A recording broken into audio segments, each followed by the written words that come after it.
Welcome back. ఆంధ్రప్రదేశ్లో 10th class చదువుతున్న విద్యార్థులు ఎవరైతే 2025లో పబ్లిక్ ఎగ్జామ్ రాస్తారో వాళ్ళందరికీ కూడా Andhra Pradesh SSC board big relief news ఇచ్చింది. దీని గురించి మీకు ఆల్రెడీ తెలుసు. అదేంటంటే ఆంధ్రప్రదేశ్ ఎస్ఎస్సి బోర్డు హిందీలో సిలబస్ని తగ్గించడం జరిగింది. ఈ హిందీ సిలబస్ని తగ్గించిన విషయం మీకు అందరికీ తెలుసు. అయితే ఈ సిలబస్ని తగ్గించడం వెనుక అంటే సిలబస్ ఏదైతే తగ్గించారో అది ఈ 2025 పబ్లిక్ ఎగ్జామ్లో ఉండదు. అది అందరికీ తెలిసిన విషయమే. అయితే దీంట్లో ఒక ట్విస్ట్ ఉంది. ఆ ట్విస్ట్ అనేది మీకు చివర్లో ఎక్స్ప్లెయిన్ చేస్తాను. ముందుగా మనం ఈ ఎస్ఎస్సి బోర్డు రాబోతున్నటువంటి పబ్లిక్ ఎగ్జామ్లో హిందీ యాక్చువల్గా ఏ లెసన్స్ని డిలీట్ చేసిందో ఒకసారి చూద్దాం. దాంట్లో ఫస్ట్ వన్ వచ్చేసి మనకు పద్యభాగ్ నుంచి లెసన్ నెంబర్ 7 ఆత్మతరణ్ అనేటటువంటి లెసన్ని తీసేశారు. ఇక గద్యభాగ్ నుంచి 2 లెసన్స్ని తీసేశారు. ఈ 2 లెసన్స్లో మొదటి లెసన్ అయినటువంటి 11th లెసన్ तीसरी खसम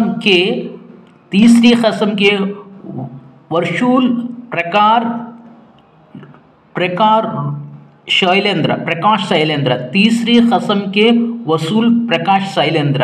యాక్చువల్లీ నేను హిందీ టీచర్ని కాదు, సో కాబట్టి కొంచెం కష్టంగా ఉంటుంది, కొంచెం అర్థం చేసుకోండి. అలాగే లెసన్ నెంబర్ గద్యభాగ్లోనే లెసన్ నెంబర్ 12ని కూడా తీసేశారు. అదేంటంటే అబ్ కహా दूसरे के दुख से दूसरी कौन होती है.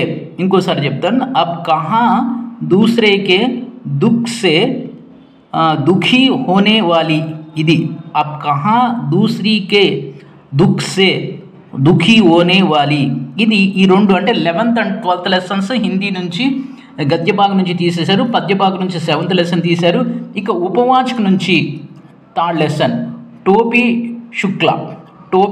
శుక్ల ఈ లెసన్ని తీసేశారు. ఇంతకీ మొత్తానికి మనకు 4 లెసన్స్ని తీసేశారు. మొత్తం హిందీలో 1 పద్యభాగ్, 2 గద్యభాగ్, 1 ఉపవాచక్. ఇంతవరకు బాగానుంది. విద్యార్థులకు చాలా పెద్ద రిలీఫ్. దాదాపుగా ఇది 20% సిలబస్ ఉంటుంది. అయితే 2025 ఇవి ఏప్రిల్ లేక మార్చిలో జరిగేటటువంటి పబ్లిక్ ఎగ్జామ్లో హిందీ సబ్జెక్ట్ ఉందా లేదా అనేది విపరీతంగా అడుగుతున్నారు కామెంట్స్ రూపంలో. అసలు హిందీ ఎగ్జామ్ ఉంటుందా లేదా అనేది. దానికన్నా ముందు మీకు ఇంకో ఇంపార్టెంట్ అప్డేట్ చెప్తాను. అదేంటంటే హిందీ సిలబస్ తగ్గించిన విధంగానే మిగిలినటువంటి సబ్జెక్ట్స్లో ముఖ్యంగా సోషల్ స్టడీస్ సబ్జెక్ట్లో సిలబస్ని తగ్గించబోతున్నారు. అది ఎప్పుడు అనౌన్స్ చేస్తారనేది ఇంకా మనకు తెలియదు. ఈ సిలబస్ ఏదైతే SA1 ఎగ్జామ్స్ రాబోతున్నాయి కదా, ఈ SA1 ఎగ్జామ్కి ముందే ఈ సిలబస్ని సోషల్ సిలబస్ని తగ్గించబోతున్నారు. ఇక చాలామంది అడిగినటువంటి డౌట్కి ఆన్సర్ ఏంటంటే, ఆ డౌట్ ఏంటంటే 2025లో హిందీ ఇంత కష్టంగా ఉంది కదా, సో CBSE స్కూల్స్లో అలాగే స్టేట్ సిలబస్ స్కూల్స్లో హిందీ ఉందా లేదా. ఫస్ట్ మీరు అర్థం చేసుకోవాల్సిన పాయింట్ ఏంటంటే ఈ సంవత్సరానికి ఈ పర్టికులర్ 2025 సంవత్సరానికి అంటే 24-25 అకాడమిక్ ఇయర్కి అసలు CBSE లేదు. రాష్ట్రంలో CBSE సిలబస్ లేదు. అంటే సిలబస్ CBSE, ఎగ్జామ్స్ మొత్తం కూడా స్టేట్ బోర్డే కండక్ట్ చేస్తుంది.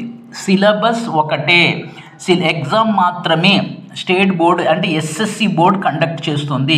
సో కాబట్టి ఎస్ఎస్సి బోర్డు గతంలో ఏ విధంగా హిందీ ఇంగ్లీష్ తెలుగు అనే 3 లాంగ్వేజెస్తో, mathematics, physical science, biological science, social అనేటటువంటి 4 సబ్జెక్ట్స్తో మొత్తం ఈ 3 ఆ 4 మొత్తం 6 సబ్జెక్ట్స్ని ఎగ్జామ్స్గా కండక్ట్ చేసిందో అదే విధంగా ఈ రాబోతున్నటువంటి 2025 ఎయిదర్ ఏప్రిల్ ఆర్ మార్చ్లో జరిగేటటువంటి పబ్లిక్ ఎగ్జామ్లో హిందీ ఖచ్చితంగా ఉంటుంది. హిందీ ఉండదు అనేటటువంటి ఒక అపోహ, ఒక వైరల్ ఇదవుతుంది. ఖచ్చితంగా అది రాంగ్. హిందీ ఖచ్చితంగా పబ్లిక్ ఎగ్జామ్లో ఉంటుంది. దీంతో పాటు ఇతర సబ్జెక్ట్ సిలబస్ కూడా తగ్గించే ఆలోచనలో ఉన్నారు. ముఖ్యంగా సోషల్ సబ్జెక్ట్ సిలబస్ అనేది తగ్గించబోతున్నారు. అది తగ్గించగానే దానికి సంబంధించినటువంటి ఇన్ఫర్మేషన్ మీ వరకు చేరవేస్తా. ఇది వీడియో. ఈ వీడియోని లైక్ చేయండి, షేర్ చేయండి, సబ్స్క్రైబ్ చేసుకొని ప్రక్కనే ఉన్న బెల్ ఐకాన్ని ప్రెస్ చేస్తాం. మర్చిపోవద్దు.